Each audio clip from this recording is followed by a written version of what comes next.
एखादी गोष्ट तुम्ही करताय ना, मग तुम्ही जिंकलाच पाहिजे. आणि दुसरी गोष्ट, जोपर्यंत तुम्ही जिंकत नाही तुम्हाला कार्य केलंच पाहिजे. ऊन वारं वादळ पाऊस याच्याशी झुंज ठरलेली ही सगळी झुंज सोसणं ज्याला जमतं, ही सगळी लढाई लढणं ज्याला सत्तं, त्याला यश जिंकता येतं. ज्यांच्या गाड्या गॅरेजला त्यांचा अपघात व्हायचा विषयच येत नाही, पण ज्यांच्या गाड्या गॅरेजला त्यांना आयुष्यात कधी ध्येयही गाठता येत नाही. ही सगळ्यात महत्वाची वस्तुस्थिती आहे. ध्येय गाठायचं असेल तर गाड्या रस्त्यावर आणाव्याच लागतील. आणि रस्ते म्हणले तर खड्डे ठरलेले, टक्के टोनपे ठरलेले, ऊन वारं वादळ पाऊस याच्याशी झुंज ठरलेली ही सगळी झुंज सोसणं ज्याला जमतं, ही सगळी लढाई लढणं ज्याला सत्तं, त्याला यश जिंकता येतं. ही सगळ्यात महत्वाची गोष्ट आहे. मला कौतुक या गोष्टीचं आहे की आपण सगळ्यांनी आपल्या गाड्या रस्त्यावर आणले आहात. याचाच अर्थ आपण आपल्या ध्येयापर्यंत पोहोचणार आहात याची ही निश्चिती आहे. पण एक गोष्ट आपण लक्षात घेतली पाहिजे की भरकटणं कशाला म्हटलं जातं, तर ज्याला ध्येय नाही, ज्याला दिशा नाही अशी माणसं भरकटतात. ही सगळ्यात मोठी वस्तुस्थिती आहे. आज भारताची अवस्था जर बघितली तर हा देश जगातला सगळ्यात तरुण देश मानला जातो. आज भारताचं सरासरी वय 28 वर्ष आहे.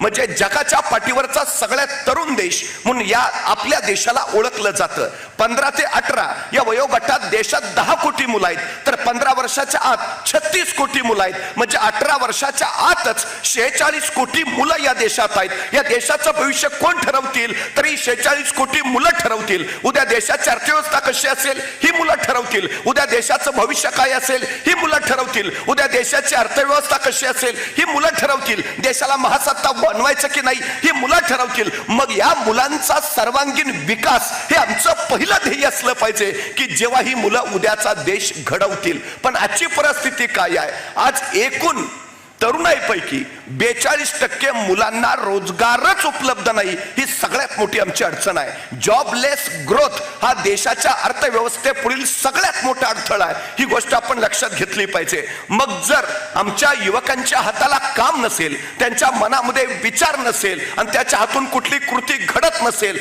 तर अशी भरकटणारी मुलं खरंच उद्याचा देश घडवतील का, हा सगळ्यात मोठा चिंतनाचा आणि संशोधनाचा विषय आहे. एक सगळ्यात महत्वाचा आशय आहे. आमच्या मुलांकडे प्रतिभा नाही का, आमच्या मुलांकडे बुद्धी नाही का, आमच्या मुलांकडे संपत, सगळ्या गोष्टी आमच्याकडे आहेत, पण तरी आम्ही कुठे आहोत याचा विचार आपण प्रामुख्यानं करायला हवा. खरं तर गेल्या 10 वर्षामध्ये 17.5 लाख लोकांनी देश सोडलाय. यातली 2.5% लोक कोण आहेत, तर ज्यांची संपत्ती 500 कोटीच्या पुढे आहे, जे इथं उद्योग उभा करू शकत होते पण ते देश सोडून परक्या देशात गेले. आणि उरलेले 98% कोण आहेत, तर ते नोकरी मिळवण्यासाठी हा देश सोडून परक्या देशात गेलेली आमची तरुण मुलं आहेत. ती तिकडं का गेली, त्याच्या ज्ञानसंपदेचा वापर या देशासाठी का नाही होत, याची कारणं देताना ते सांगतात इथं संधी नाही, इथं आम्हाला जे बनायचंय ते आम्ही बनवू शकत नाही, जी काही असतील ती.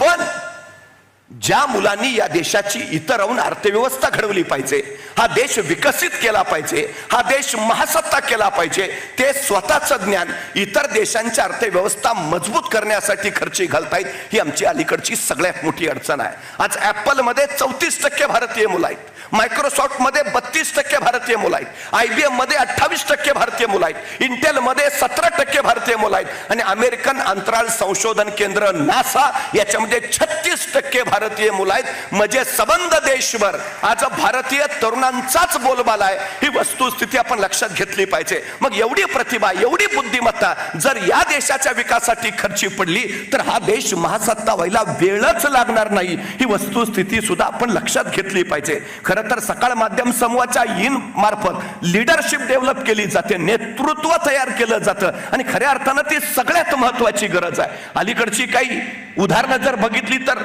थोडीशी खंत वाटते. परवा आमच्या भागातल्या स्मशानभूमीचं उद्घाटन होतं. आम्ही एका नेतृत्वाला तिथं स्मशानभूमीचं उद्घाटन करायला बोलावलं. स्मशानभूमीचं त्यांनी उद्घाटन केलं आणि उद्घाटन झाल्यानंतर तो म्हणाला लोकांची गैरसोय होत होती म्हणून आम्ही ही अद्ययावत स्मशानभूमी उभारली आहे.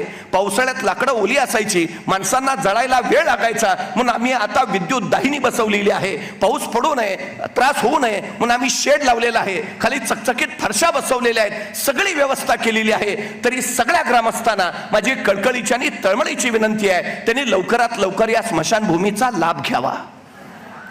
आम्ही आमच्या समाजाला कुठल्या दिशेने घेऊन निघालो आहे, आम्ही आमचा देश कुणाच्या हातात देतो आहोत, याचं चिंतन आणि मंथन आज तरुणाईनं करणं ही अत्यंत सगळ्यात महत्वाची गरज आहे. नेतृत्व उत्तम असेल तर समाज योग्य दिशेला जाईल, पण नेतृत्व चुकीचं असेल तर समाज भरकटत राहील, ही सगळ्यात मोठी अडचण आहे. त्यामुळे नेतृत्व तयार करणं, ते तयार केलं जाऊ शकतं, ती जबाबदारी सकाळ घेत आहे, याचा मनस्वी आनंद आहे आणि हेच उद्याच्या भविष्यासाठी अत्यंत गरजेचं आहे. एक गोष्ट आपण लक्षात घेतली पाहिजे, माणसांचेही दोन प्रकार पडतात. काही माणसं असामान्य असतात तर बरीच माणसं सामान्य असतात. सामान्य माणसं असंख्य तुम्हाला आजूबाजूला दिसतील.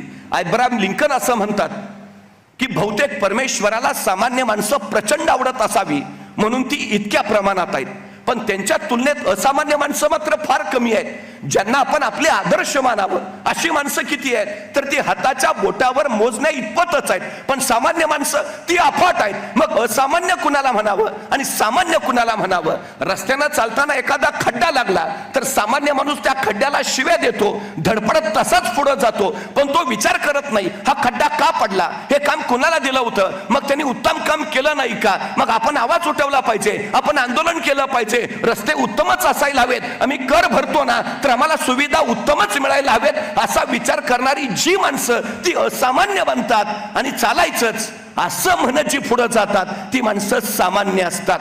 असामान्य माणसं बदल घडवतात, असामान्य माणसं परिवर्तन करतात, ही वस्तुस्थिती आपल्याकडे लक्षात घेतली पाहिजे. त्यामुळे सामान्य बनण्याचा प्रयत्न करू नका, असामान्य होण्यासाठी कष्ट करा, ही अलीकडची आमची सगळ्यात महत्वाची गरज आहे. एक गोष्ट आपण लक्षात घेतली पाहिजे, जी जी मोठी माणसं झाली ती मोठीच होती, मग त्यांच्यासारखं आपल्याला कसं होता येईल असा मानणारा एक प्रवाह आहे.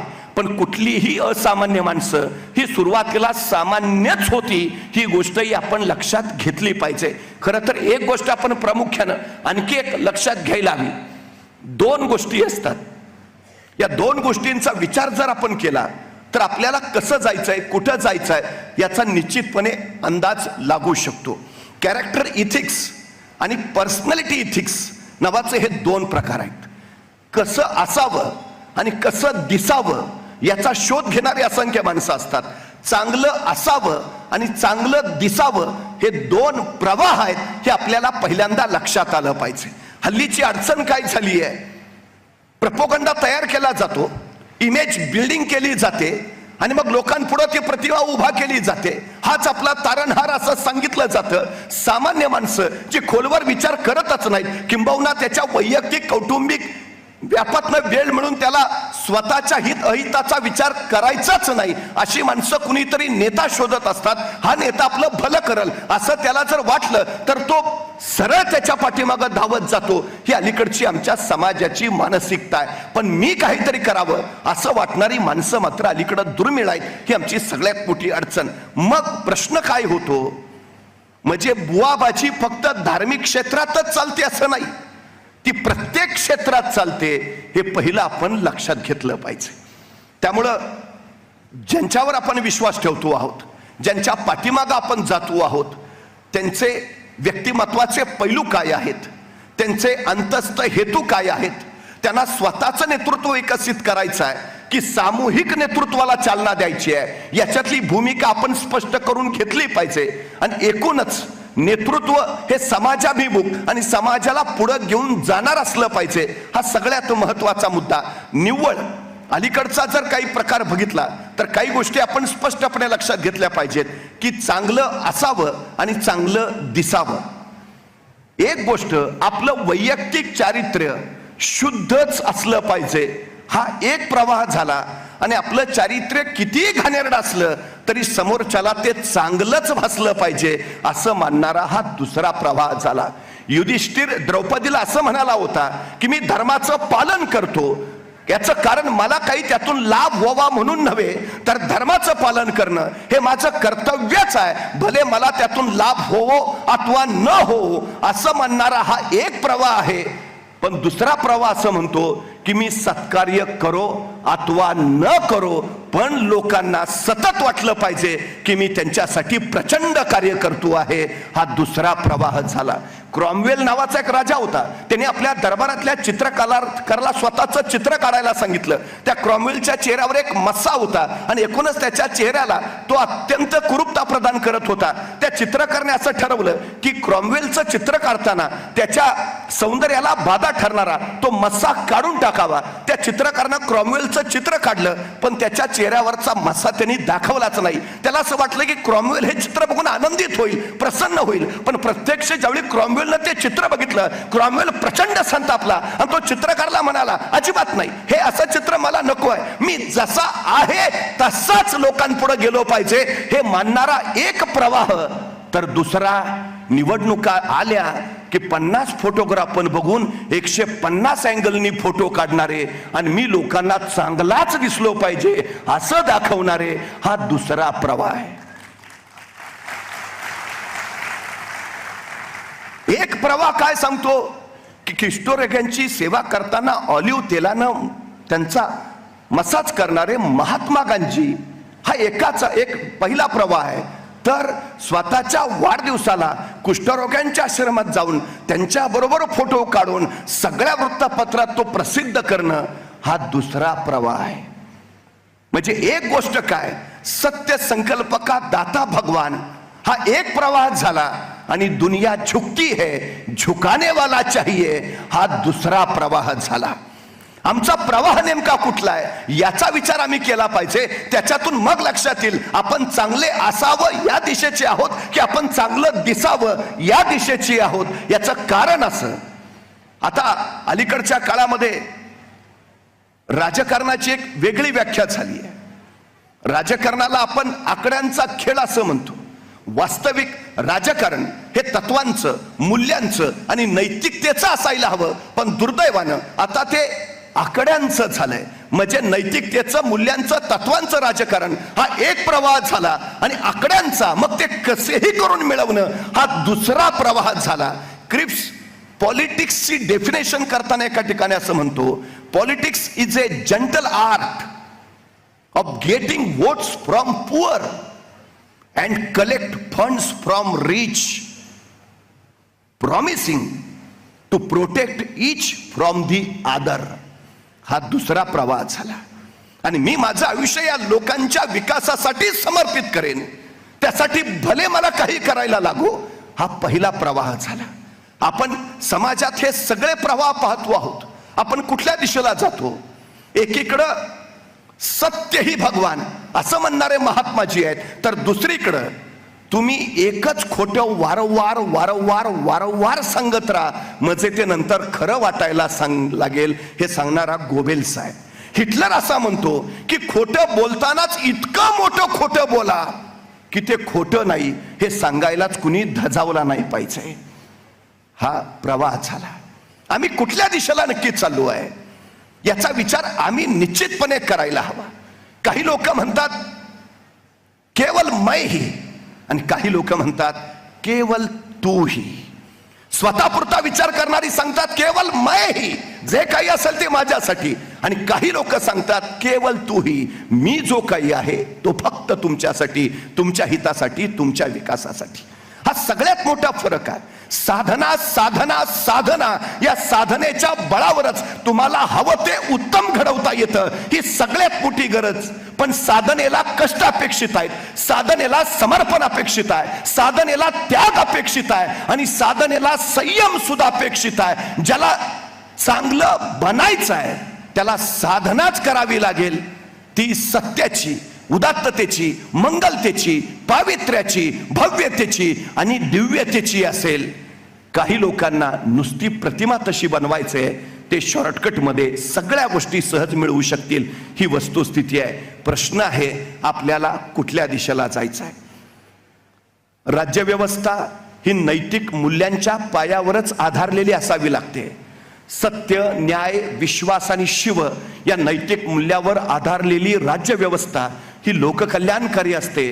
पण ज्या राज्यव्यवस्थेच्या पायाशी नैतिक मूल्यांचं अधिष्ठान नसतं, ती राज्य व्यवस्था न राहता तो जंगलचा कायदा होतो आणि तिथं नागरिक नव्हे तर गुलाम तयार होतात. ही सगळ्यात मोठी वस्तुस्थिती आहे. जेव्हा जेव्हा गुलाम बनवायची प्रक्रिया चालू झाली तेव्हा तेव्हा तरुणच पेटून उठले, त्यांनीच बंडखोरी केली आणि त्यांनीच इतिहास घडवला. ही सगळ्यात महत्वाची गोष्ट आहे. 350 वर्षापूर्वी छत्रपती शिवाजी महाराजांनी या मातीमध्ये स्वराज्य उभा केलं. शून्यातनं विश्व उभा करणारा राजा असं महाराजांचा मी जे वर्णन करतो ते निव्वळ यासाठी की हाताशी काही नाही, पण तरी त्यांनी 750 वर्षाचं पारतंत्र्य अवघ्या 35 वर्षात हटवलं. जगाच्या पाठीवर एवढ्या अल्पावधीत घडलेली दुसरी क्रांती नाही. महाराजांच्या या यशाचं कारण काय तर आताचं राजकारण अर्थकारणावर आहे. महाराजांचं राजकारण हे नैतिक मूल्यांवर आधारलेलं होतं. हे आपण लक्षात घेतलं पाहिजे. सगळ्यात महत्वाची गोष्ट आहे, गेली 350 वर्ष झालं छत्रपती शिवाजी महाराजांचा आम्ही जय जयकारच करतो आहे. का? याचं कारण त्यांचा प्रत्येक प्रसंग, त्यांची प्रत्येक कृती आम्हाला एक नवं मूल्य देते, आम्हाला एक नवं तत्व देते. चांगलं दिसावं हे बाजूला करून आपण चांगलंच असावं हे शिवचरित्र आपल्याला शिकवतं. हे सगळ्यात महत्वाचं आपण लक्षात घेतलं पाहिजे.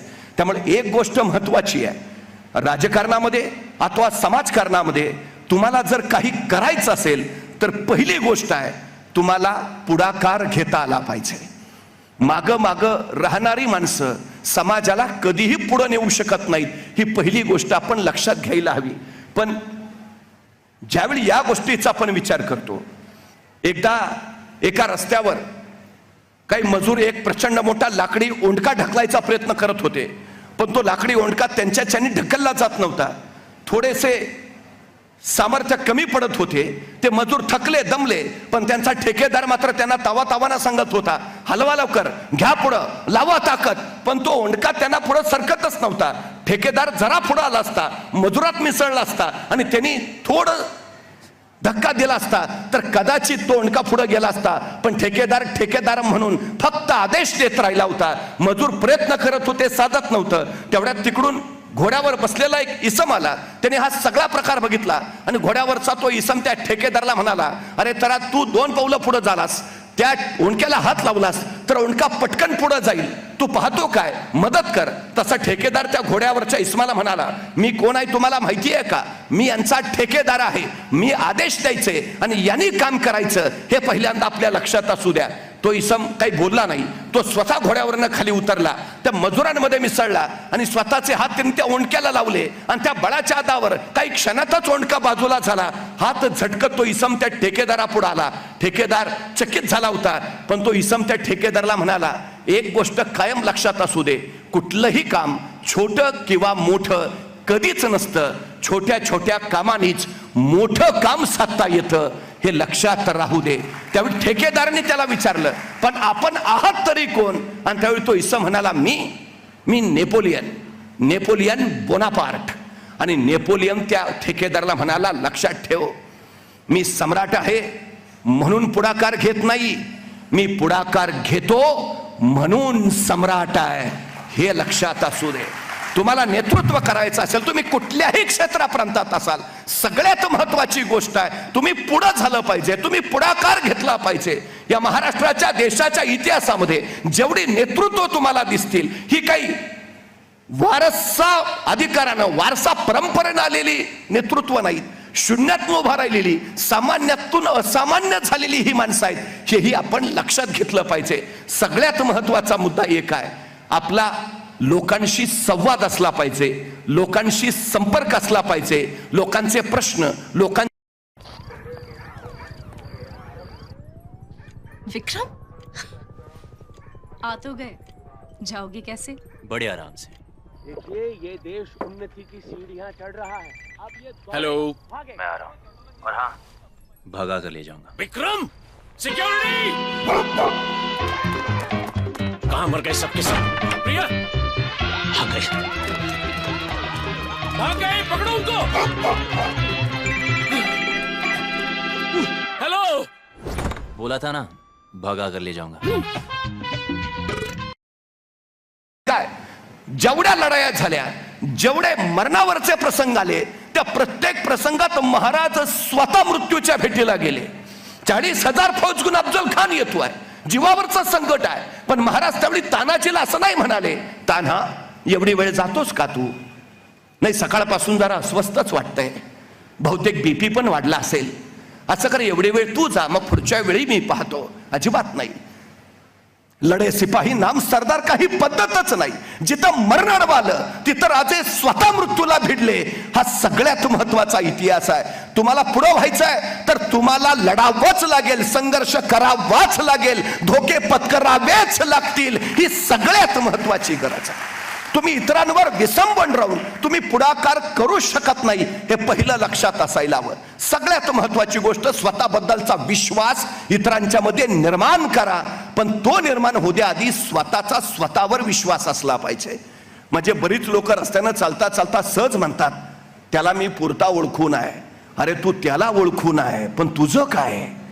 तू स्वतःला किती ओळखलंयस? स्वतःचं किती ज्ञान तुला आहे? तुझ्या क्षमता तुला माहिती आहेत का? तुझी कौशल्य तुला ठाऊक आहेत का? तू स्वतःबद्दल किती माहिती मिळवलीयस? सगळ्यात महत्वाची गोष्ट, स्वतःच्या क्षमता, स्वतःची कौशल्य, स्वतःची बलस्थानं आणि स्वतःचे कुमकुवत जागा, या सगळ्याचा अभ्यास आधी आपल्याला करावा लागेल. हे सगळ्यात महत्वाचं. मग बाकीच्या गोष्टी आहेत. अभ्यास ही अत्यंत गरजेची गोष्ट आहे. एक प्रवासी ज्यावेळी कोकणात उतरला, त्याला राजापूरच्या बंदरात जायचं होतं, पण महाराजांच्या कार्यालयातनं परवाना घेतल्याशिवाय त्याला राजापूरच्या बंदरात जाताच येणार नव्हतं. तो महाराजांच्या कार्यालयात पोहोचला. मी वारंवार सांगत असतो की तुमचा माझा अभ्यास जितका आपण केला नाही तितका तो परकीयांनी केलाय. मुडबर इंग्रज इथं आले, त्यांनी आपला अभ्यास केला आणि त्यांच्या लक्षात आलं यांच्यावर आपण राज्य करू शकतो, आणि 150 वर्ष त्यांनी राज्य केलं. पण दुर्दैवानं आपलाच आपल्याला अभ्यास नाही, ही आपली सगळ्यात मोठी शोकांतिका आहे. त्या प्रवाशानं महाराजांच्या कार्यालयातल्या अधिकाऱ्याला विचारलं, तुमच्या महाराजांचं सैन्य कमी, तुमच्या महाराजांचं सामर्थ्य कमी, तुमच्या महाराजांची संपत्ती कमी, पण तरी तुमचे महाराज प्रत्येक लढाईत यशस्वी होत आहेत. तुमच्या महाराजांच्या यशाचं कारण काय? आणि महाराजांच्या कार्यालयातला अधिकारी म्हणाला, आमच्या महाराजांच्या यशाचं कारण अभ्यास, प्रचंड अभ्यास. आमच्या महाराजांचा सगळ्या क्षेत्रात प्रांताचा अभ्यास आहे. इतिहास तोंडपाठ आहे. भूगोल जणू महाराजांच्या नजरेत साठवलाय. अर्थशास्त्र, राज्यशास्त्र सार महाराजांना ज्ञात आहे. अभ्यास हेच आमच्या महाराजांच्या यशाचं कारण आहे. कुठल्या क्षेत्रात आहात त्या क्षेत्राचा खोलवर अभ्यास, तोच तुम्हाला यश देऊ शकतो. ही सगळ्यात महत्वाची गोष्ट आहे. अभ्यास एकदा झाला की त्याच्या बळावर मग स्वतःमध्ये विश्वास निर्माण होतो, स्वतःच्या क्षमतांची जाणीव होते.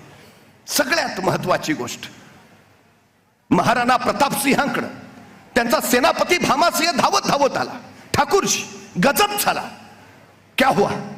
जहांगीर येतोय, 1 लाखाची फौज घेऊन येतोय. बर मग काय आपल्यावर हल्ला करायला येतोय? अरे हो की मग. अहो ठाकूरजी आपले फक्त 15,000 आहेत. बर मग? अहो त्यांचे 1 लाख आहेत. हो की मग? अहो आपले फक्त 15,000 आहेत. हो ना मग? अहो ठाकूरजी असं काय करता? त्यांचे 1 लाख आहेत, आपले फक्त 15,000 आहेत. हो की मग? अहो ठाकूरजी त्यांचे 1 लाख आहेत, आपले फक्त 15,000 आहेत, कसे टिकणार? असं आहे का?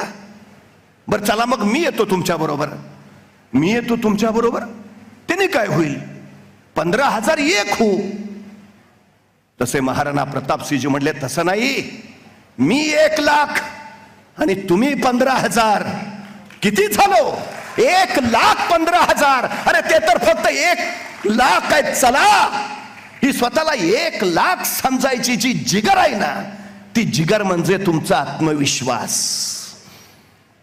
तो आत्मविश्वास तुमच्या ठाई जर भरभरून असला तर जगातलं कुठलंही संकट तुम्हाला अडवू शकत नाही, अजिबात नाही, विषयच नाही. त्यामुळे सगळ्यात महत्वाची गोष्ट आत्मविश्वास. तो अभ्यासाने प्राप्त होतो, क्षमतांच्या जाणीवाने प्राप्त होतो. तो आत्मविश्वास घेऊन उभा राहा, मग तुम्हाला कुणीही अडवू शकत नाही, अजिबात नाही. आणि एकदा हा आत्मविश्वास तयार झाला, मग विश्वासानं लोकांमध्ये जा. अफजल खानाबरोबर महाराजांची लढाई हा महाराजांनी फक्त अफजल खानावर मिळवलेला विजय नव्हता, तर तमाम रयतेच्या विश्वासावर मिळवलेला तो विजय होता. या घटनेनंतर लोकांना कळून चुकलं, हो राजे आपलं ध्येय पूर्ण करू शकतात, हो शिवराय स्वराज्य निर्माण करून देऊ शकतात. हा विश्वास या घटनेनं दिला आणि मग माणसं महाराजांच्या पाठीशी उभा राहिली. ती प्रसंगी मरायलाही तयार झाली. जगाच्या पाठीवरचा सगळ्यात पहिला काळ आहे जिथं माणसं जगण्यासाठी नाही, मरण्यासाठी स्पर्धा करतायत. महाराज एखादी मोहीम काढायचे आणि तानाजी म्हणायचा राज ह्यो डाव आपला, आपण जाणार राज. तसे बाजी म्हणायचं ताना आम्ही आहे नव अजून, ही मोहीम आपली, आपण जाणार राज. तसे असं म्हणायचं बाजी कवापासून नंबर लावून बसलो का सरमाग, ही डाव मोहीम आपली, आपण जाणार राज, आपण मरणार. जगाच्या पाठीवरचा पहिला काळ, माणसं मरण्यासाठी स्पर्धा करतायत. हे कसं तयार झालं? हे विश्वासावर. हा विश्वास सगळ्यात महत्वाचा आहे, सगळ्यात गरजेचा आहे. हा विश्वास निर्माण झाला की मग त्या सामूहिक संघटित शक्तीच्या बळावर तुम्ही वाटेल ते भवितव्य भव्य शोभा करू शकता. ही सगळ्यात महत्वाची गोष्ट. अनेक लोकांना असं वाटतं की माझ्या पाठीमागं जनसमर्थन असेल तर मी जिंकलो. अनेकांना असं वाटतं की माझ्याकडं प्रचंड लोकप्रियता असली की मग मी जिंकलो. अडचण आहे. काही माणसं लोकमान्य असतात पण ती राजमान्य असतातच असं नाही.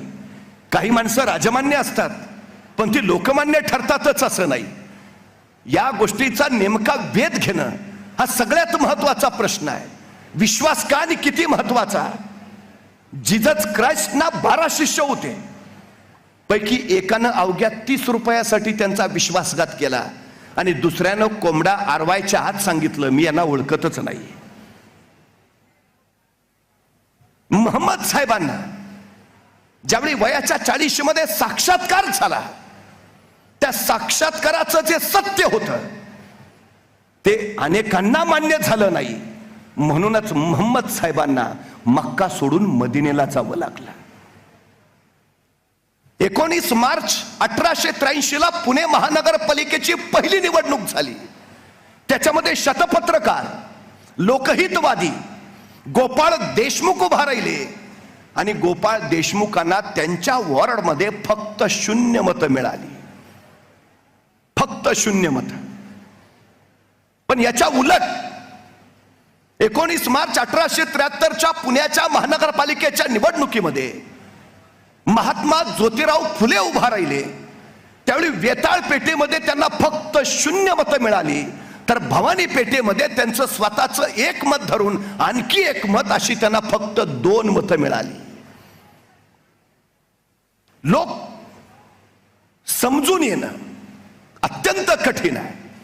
त्यामुळे कार्याच्या बळावर उभा राहणं ही आपली सगळ्यात महत्वाची गोष्ट आहे. त्यामुळे एक गोष्ट आपण निश्चितपणे लक्षात घेतली पाहिजे.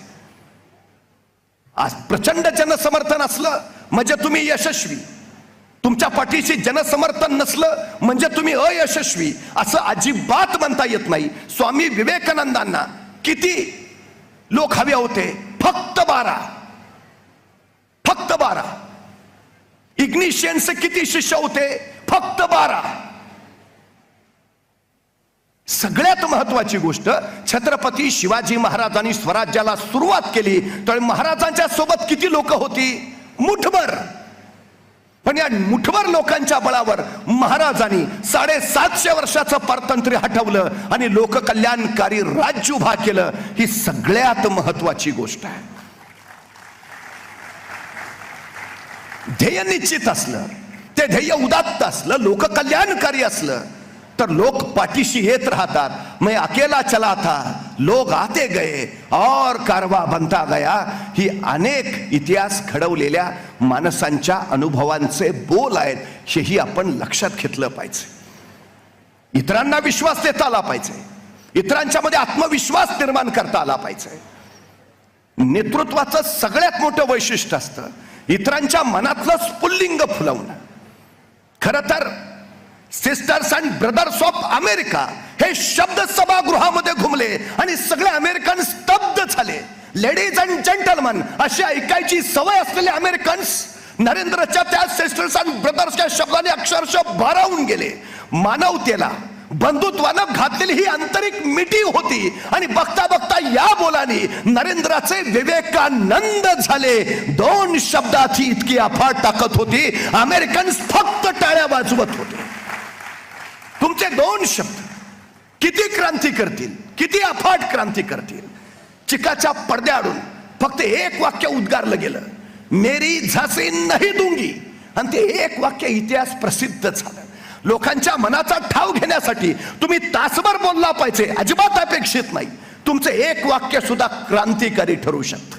महात्मा गांधीजींनी एक शब्द उच्चारला, चले जाओ, आणि 1942च्या चले जाओची चळवळ उभा राहील.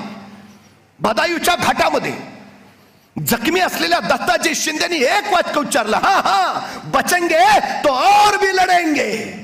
आणि दख्खनच्या पठारावर ते वाक्य अनेकांना स्फुल्लिंग देणारं ठरलं. एक वाक्य फार महत्वाचं. एका सभेला नियोजित वक्ते आलेच नाहीत. आणि मग तिथल्या संयोजकांनी वेळ मारून नेण्यासाठी पहिल्या रांगेत बसलेल्या एका युवकाला बोलायला उभा केलं. आणि तो युवक बोलायला उभा राहिला. राष्ट्रभक्तीनं रसरसलेले त्याचे बोल तो इतका झपाटून बोलत होता की समोरची सभा अक्षरशः मंत्रमुग्ध झाली. त्याचं बोलणं संपलं तर टाळ्या वाजवत उभा राहणाऱ्या जर्मनीच्या प्रत्येक नागरिकाला खात्री पटली होती, हो हाच जर्मनीचा उद्धार करेल. तो हिटलर निव्वळ स्वतःच्या शब्दाच्या बळावर मोठा झाला. जर्मनीचा सर्वेसर्वा ठरला. जग जिंकायची महत्वाकांक्षा बाळगलेला हिटलर, त्याचा पराभव ब्रिटनच्या तोफगोळ्यांनी केला नाही, ब्रिटनच्या बंदुकांनी केला नाही, ब्रिटनच्या विमानांनी केला नाही.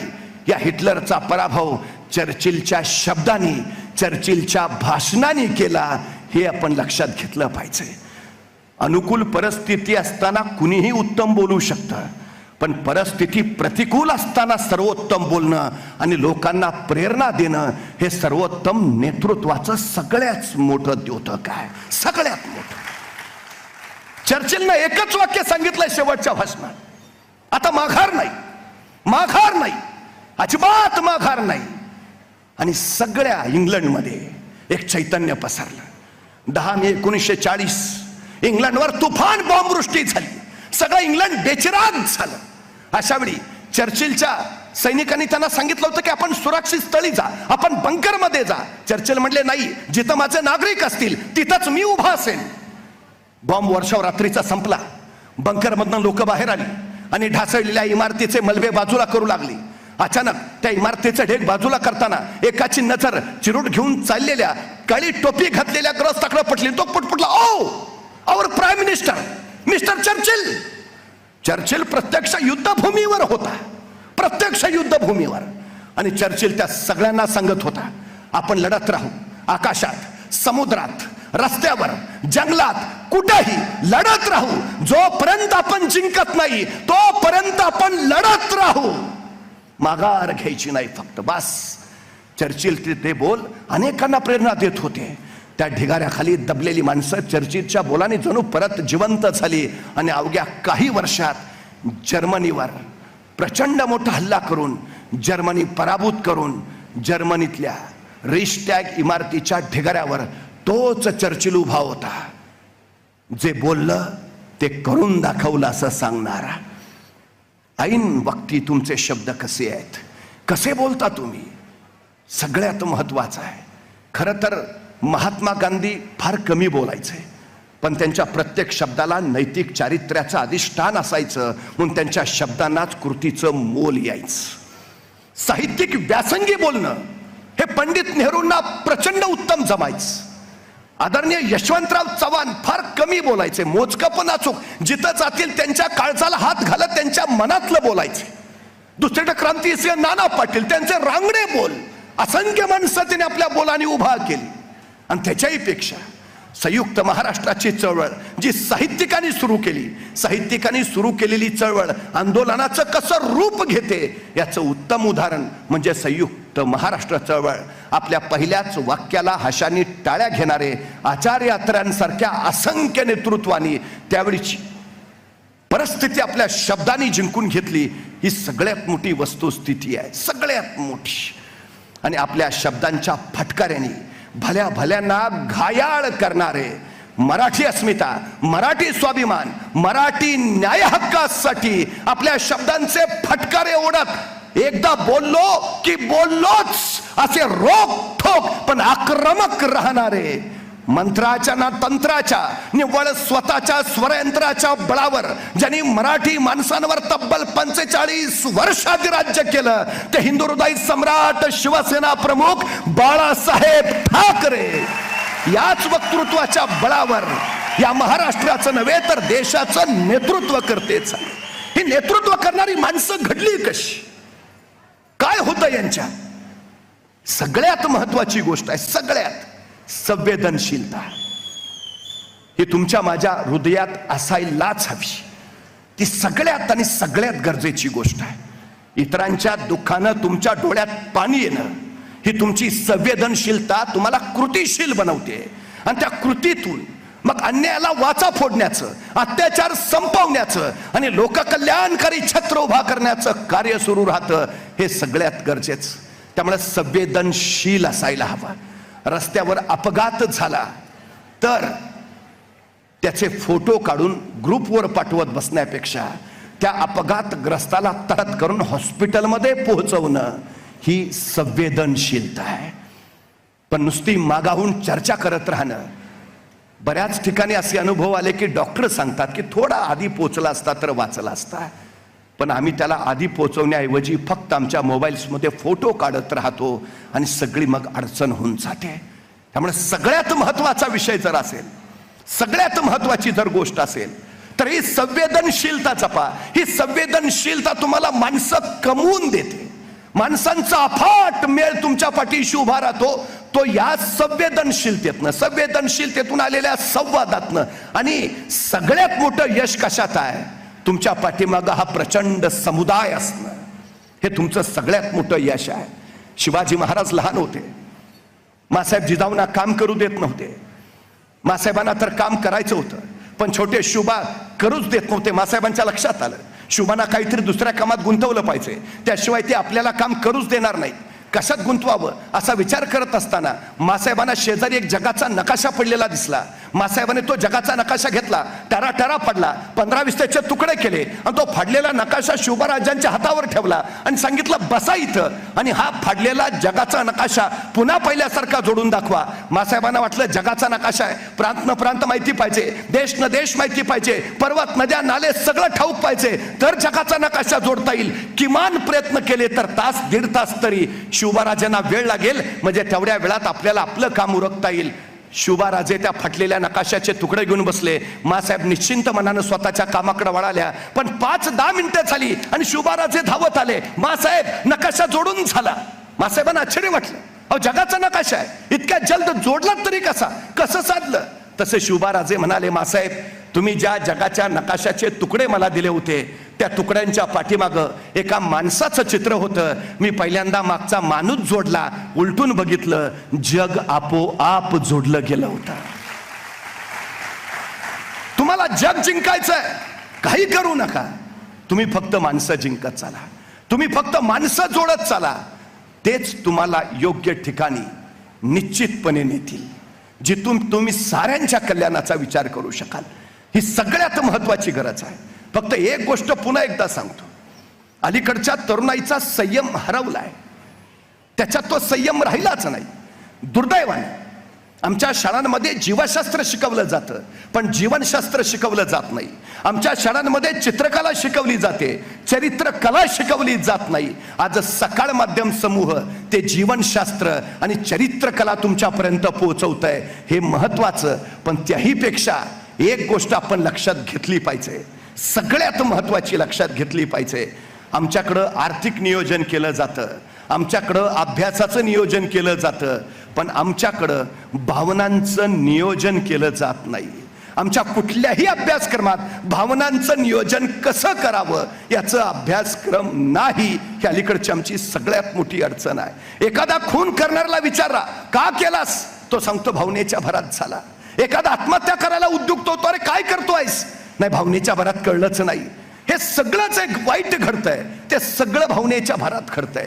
या भावनांवर नियंत्रण राखायला शिकलं पाहिजे, या भावनांना स्वतःच्या काबूत ठेवलं पाहिजे. आणि ज्याला पुढाकार घ्यायचा आहे, ज्याला नेतृत्व करायचं आहे, तो तर सगळ्यात महत्वाचा यशस्वी होण्याचा एक महामंत्र आहे, संयम संयम संयम. पण त्यासाठी भावनांवर नियंत्रण ही अत्यंत गरजेची गोष्ट. छत्रपती शिवाजी महाराजांच्या यशाचं एकच कारण आहे, मासाहेबांनी त्यांच्यात एक अलौकिक गुण पेरला होता, स्वतःच्या भावनांवर पराकोटीचं नियंत्रण. नंतर बघा ना, अफजल खानाच्या भेटीला गेले, अफजल खानानं बाहू फैलावले, मिठीत यावं, आणि महाराज खानाच्या मिठीत गेले. खान जणू वडिलांसारखा, महाराज निश्चिंतात गेले. आणि त्याच वेळी खानानं राव साधला, खंजीर काढलं आणि महाराजांच्या डोक्यावर वार केला. क्षणात मृत्यूचा प्रसंग होता. महाराज तिथं गोंधळले असते, थोडे विचलित झाले असते, अरे स्नेहानं भेटीला आलो आणि हा काय दगापटका झाला असा विचार करीत बसले असते, तर तोपर्यंत खानानं महाराज संपवले असते. पण त्या विलक्षण स्थितीतही महाराज स्थिर राहिले, भावनांवर प्रचंड नियंत्रण ठेवून दुसऱ्याच क्षणी तिने वाघनकं काढली आणि अफजल खानाचा कोथळा बाहेर काढला. संकट तुम्हाला कधीच मारत नाहीत, संकटांची भीती तुम्हाला मारून टाकते. आणि भीती भावनांच्या उद्दीपनातून येते. ज्याचं भावनांवर नियंत्रण आहे त्याला भीती स्पर्श करत नाही, हे पहिलं लक्षात असू द्या. सगळ्यात महत्वाचं धाडस घ्या, जोखीम पत्करा. ते यशस्वी व्हायचं सर्वोत्तम कारण आहे. माणसं धाडस पत्करत नाहीत, माणसं जोखीम घेत नाहीत, माणसं निर्णयच घेत नाहीत. निर्णय क्षमता उत्तम असणं हा उत्तम नेतृत्व गुण मानला जातो. उत्तम नेतृत्व गुण, पटकन निर्णय घेता आला पाहिजे. बरीच लोक आमची निर्णयच घेत नाहीत. का? चुकला तर, अरे चुकू दे ना, निर्णय चुकला तर अनुभव येईल आणि बरोबर आला तर यश देईल. नुकसान कुठं आहे, अडचण काय आहे? आणि एक गोष्ट लक्षात असू द्या, यशस्वी कोण ठरतं? जे योग्य निर्णय घेतात ते नव्हे, तर घेतलेला निर्णय योग्यच होता हे जे सिद्ध करतात ते. तुमचं धाडस, तुमचं साहस, तुमचे कष्ट, त्या सगळ्या गोष्टी तुमच्यामध्ये निर्माण करून ठेवतं. फक्त यशाचं आणखीन एक कारण आहे, फक्त सातत्य राहू द्या. जे काही कराल त्यात चिकाटीनं सतत त्याचा पाठलाग करा. एवढीशी मुंगी, केवढीशी, तिचं डोकं केवढंच, डोक्यातला मेंदू केवढासा, तरी पण त्या मुंगीला बरोबर कळतं कुठल्या गावातल्या कितव्या आळीतल्या, कितव्या घरातल्या, कितव्या खोलीतल्या, कितव्या कपाटावरच्या, कितव्या फळीवर किती नंबरचा साखरेचा डबा आहे. सांगावं लागत नाही, रस्ता दाखवावं लागत नाही. मुंगी कणभर असते पण महिन्यात मनभर साखर फस्ता करते. चिवटपणा मुंगीकडनं शिकावा. सगळ्यात महत्वाची गोष्ट, मुंग्या आंधळ्या असतात, मुंग्या दृष्टीहीन आहेत, मुंग्यांना डोळे नाहीत, पण तरीही मुंग्यांची रांग चुकलेली तुम्हाला दिसणार नाही. शिस्त हा यशापर्यंत पोहोचणारा सर्वोत्तम मार्ग आहे. शिस्तीनच जायला हवं, शिस्त कठोरपणे पाळायलाच हवी.